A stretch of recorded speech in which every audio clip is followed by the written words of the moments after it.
Hey, what's going on, Scatterbrains? Thank you for coming back to another episode of Brilliancy. My name is Travis, and I am here to do my next to last review for Married at First Sight, Season 10, Episode 15, I think.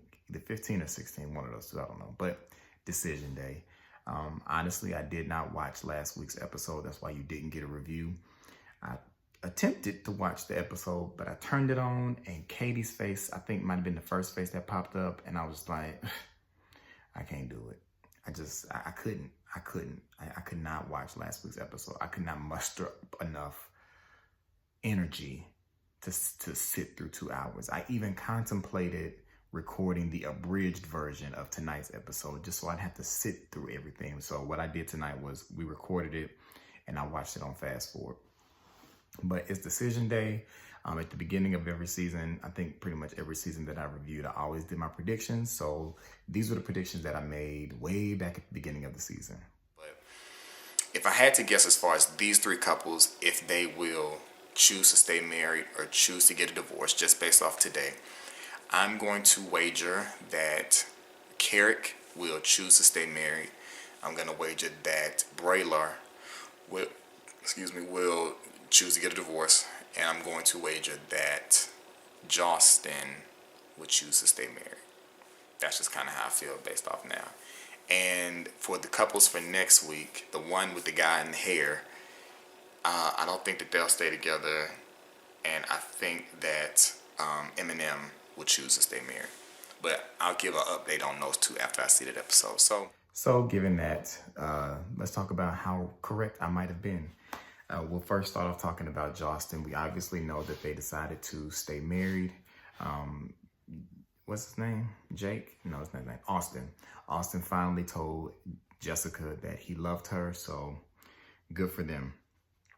We'll move on to Carrick. One thing that bothered me about Carrick's whole scene was Derek's clothing choices. Now, I'm by no means a fashion guru or well-versed in fashion trends, but I did not like that he had on I didn't like the fact that his jacket, shirt, tie, vest were 4 different colors. Like I said, I don't know a lot about fashion, but I'm pretty sure one of those shouldn't have been there. Like, he had on a gray suit with a blue vest, with a burgundy shirt on, and a light blue tie with the navy design on it. And I was just like, it's doing too much. Like, it'd have been different if he had like a burgundy pocket square, but I feel like his shirt should have been white.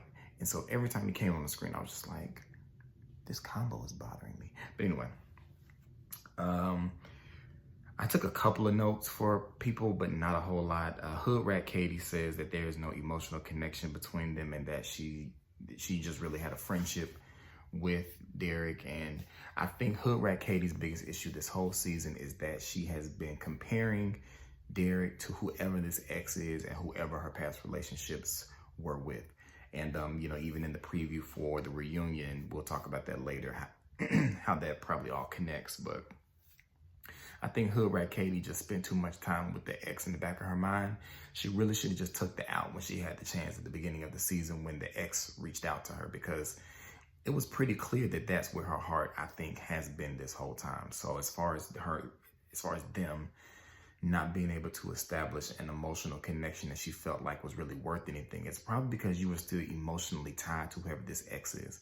If y'all don't know, soul ties are a real thing. If you don't know what a soul tie is, you might want to go look it up, okay? But they both decided to stay married. So based on my prediction as of right now, I'm 2 for 2, okay? I'm not saying I know something, but I know something. All right, then we'll go to Mitch. I thought I saw a preview that made it like she was possibly gonna try to take him back, but thankfully that wasn't the case. The experts asked hair, I'm giving Mindy her name back. I'm not gonna call her Teeth tonight. I'm gonna give her name back, but the experts asked Hair, because he's keeping that name, if he got married for TV. We all know that answer is yes. But I think for him, he was extremely disappointed. Excuse me, I've had this throat thing going on for the past few days, so Just bear with my voice.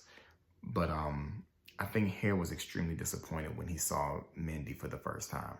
I believe in my heart that he was expecting an Instagram type model to be at the end of the aisle. And instead of being real about his disappointment, he decided to just try to fake the funk, but it really didn't work. And there was even one point during decision day where I think Cal asked him something, and Hair got his final chance to just ramble on about something. I had no clue what he was talking about, but he said something to the effect of I have what I have to offer women, people in general. And when he said that, I think everybody kind of was just like, bro, like, what are you talking about? What do you have to offer? So he probably didn't mean it that way, but given how his personality has been, that probably wasn't the best way to put whatever it was you were trying to express. But they even gave him the stupid music again. Like, these producers do not care about Zach. Hair, excuse me. What else? Because he goes on talking about what he wished he would have done differently. I don't believe a word Hair said throughout this episode. He did not get what he wanted. He said blatantly that if there's no emotional connection and no attraction, there's nothing for him. And he has not had that. And he did not have that with Mindy the entire time. And he probably tried the best that he could to get through it, but it just didn't happen. So, of course, obviously, they had already separated. They, still went their separate ways. So that put me at 3 for 3. And we'll move on to, I'm going to talk about Eminem next. Where are they at? So, pretty much, Perch still does not take accountability for him telling so many lies, and I don't really know what that's about.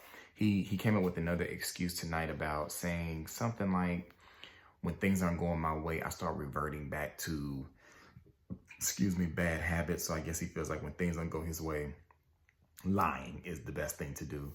And I noticed that when Perch is asked a question, he closes his eyes, and it's almost like he's going to like this mystic place in his mind to try to find his answers. Like, we're going to call it Mike-topia. So every time Perch closes his eyes, he's gone to Mike-topia to try to find some answers, to try to get some things, collected together to try to make sense. But they just don't ever make sense. So he spent a lot of the episode with his eyes closed and his lips perched. And I'm just like, bro, like, your lips gotta hurt the way you perching them together so much. But I predicted early in the season that Eminem would choose to stay married, but clearly I was lied to. So, but they chose to get a divorce. Well, no, they did not. Meka chose to get a divorce, and Perch said he does not believe in divorce. And I was like, well, you probably believe in it now because your wife just said she didn't want to be with you anymore. He was in Mike-topia, trying his best to muster up some tears. I believe in my heart of hearts that Perch was trying to get something to come up to try to gain some kind of sympathy from either Meka or the experts or the home viewing audience, because he was perched, eyes closed, and I think he was just trying to make it come up, and it never came. It never came. So I guess Perch is disappointed because he felt like even though he lied, he should have still been able to have a chance to make it work. But hopefully he learned his lesson. Did I have anything else for them? At one point, Cal was asking him about like taking accountability, and I don't feel like he did, but who cares? And then finally, our favorite couple, Brayler. Taylor, her wig, and her crack phone.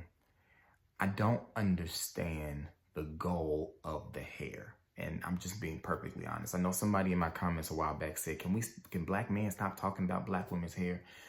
No. Okay, I told her, like I'll tell y'all, I'm bald. Everybody's fair game. But Taylor's, I'm just saying her name right now because I'm talking about her hair. But Taylor's hair tonight was so confusing because it was black, and then it was like colored pieces that was like, it was like a straw yellow color and a amber brown type color. and then like a golden brown color. And it's just like, there's no, like, it's nothing wrong, I feel like, with experimenting. But I feel like she's been experimenting with this all season and it's not working. Taylor and her wig and her cracked phone don't have real friends, because somebody should have told her that your head looks bad. Like, it's not like Taylor's like facially unorganized to most people. So, but you got this cowardly lion thing going on, and it's just like, what is that? But anyway, so they play us Brayler's greatest hits, and you know, they were really unsure if Bruden was going to show up, but Bruden showed up with his pit stains and his pigeon-toed feet late, and he was being his normal, arrogant, ignorant, obnoxious self. He comes in with a water bottle. At one point, he stopped Dr. Viviana and said, "Hold that thought. I need to use the restroom." And they're just like, bruh, you can't just say, "Hold that thought." I watched Brayler's scene like with my mouth open, like, Brandon and his pit stains and his pigeon-toed feet, like, have a lot of nerve, but it makes for the great TV that this show wanted. I think that the producers behind this show got exactly what they wanted for this season, as far as the manufactured stuff that happened and pushing people, you know, because I do believe that Brandon and his pit stains and his pigeon-toed feet were pushed to a certain extent.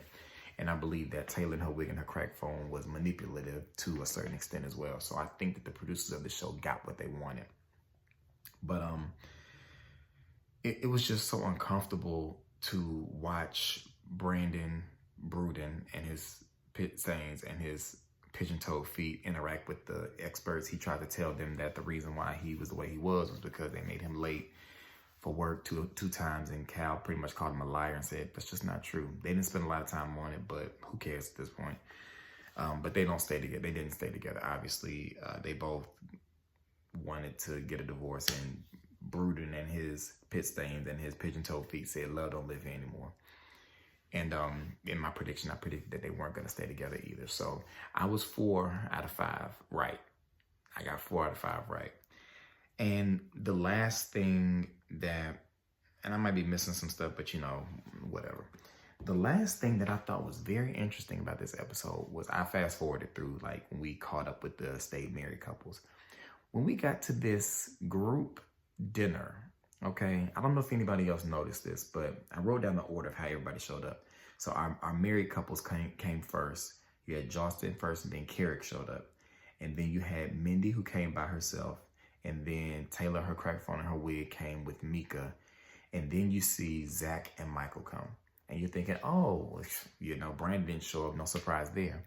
But then later in the scene, I'm seeing a black shoulder sitting beside Derek, and somebody with an earring and their hat like kind of cocked to the back. And I'm like, that's a light-skinned black man. I said, is that Brandon sitting beside Derek? Because they never once show Brandon's face in that scene. And that was absolutely Brandon at that table. Because even when they did the toast, you saw the light-skinned hand beside Derek.